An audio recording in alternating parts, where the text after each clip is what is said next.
So kaming dalawa lang dito today.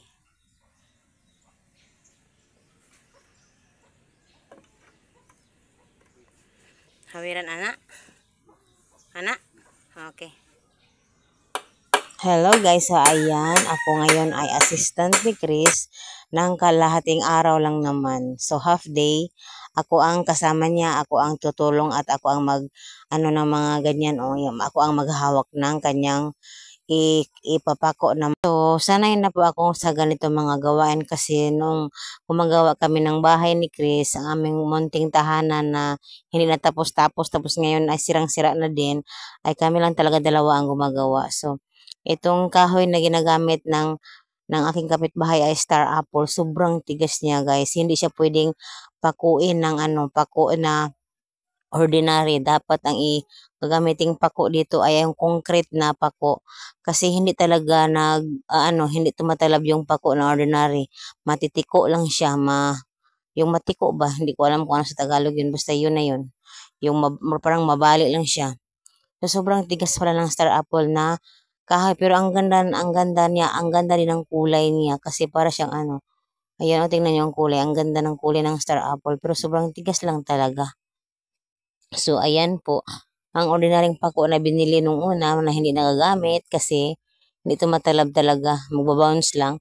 So, ngayon ay ang concrete na pako ang ginagamit sa lahat ng kahoy dyan. Ang totally concrete na pako na talaga ang ginagamit ni Chris sa lahat dyan. So, ayan, napakatigas talaga ng kahoy na ito. Pero napakaganda din niyang gamitin sa bahay kasi talagang matibay. Sobrang matibay talaga niya gamitin. So, dito ay inutusan ako ni Chris na gagawa kami ng yung level hose ba namin para malaman kung level ba talaga yung mga kahoy na ipapako niya. So, kailangan gamitan ng level hose. So, yan po ang ginagawa namin ngayon dyan. So, totally hindi ko talaga alam ng mga ganito, pero sumusunod lang ako sa mga utos-utos sa akin ni Chris. So, ayan. Hinanapan namin ng kung saan talaga ang level na ipapako yung kahoy.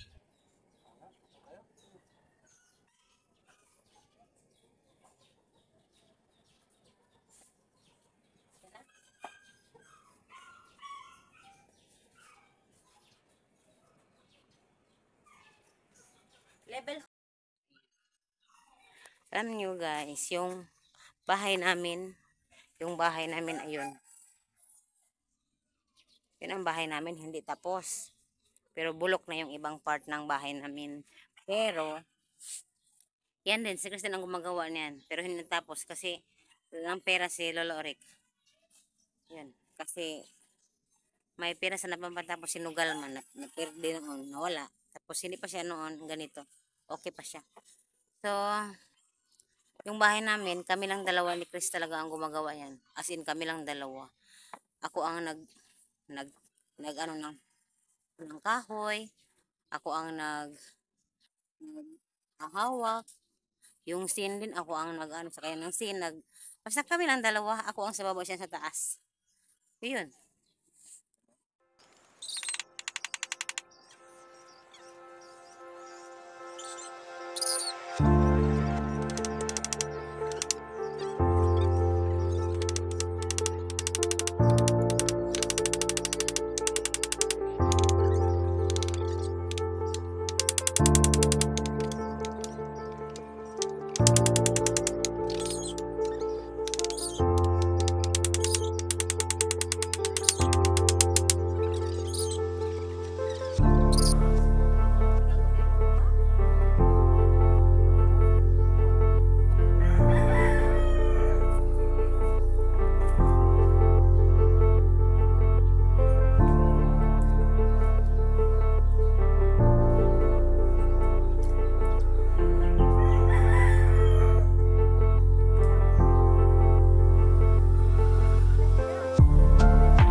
Kaya di ko kaya mo kat-kat diha, di ko kaya mo saka, si Dodong na lang.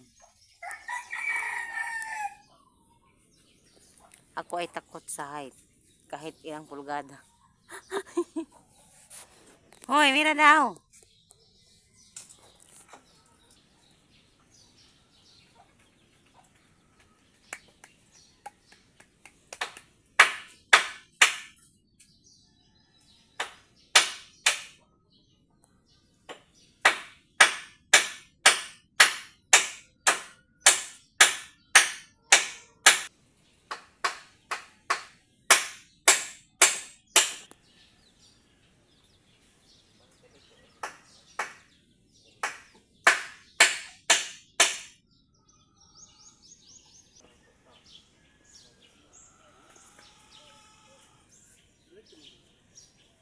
So, thank you for watching. Ayan, si Dudong na lang ang tumutulong kasi ako natatakot na umakyat. Thank you for watching. Bye-bye.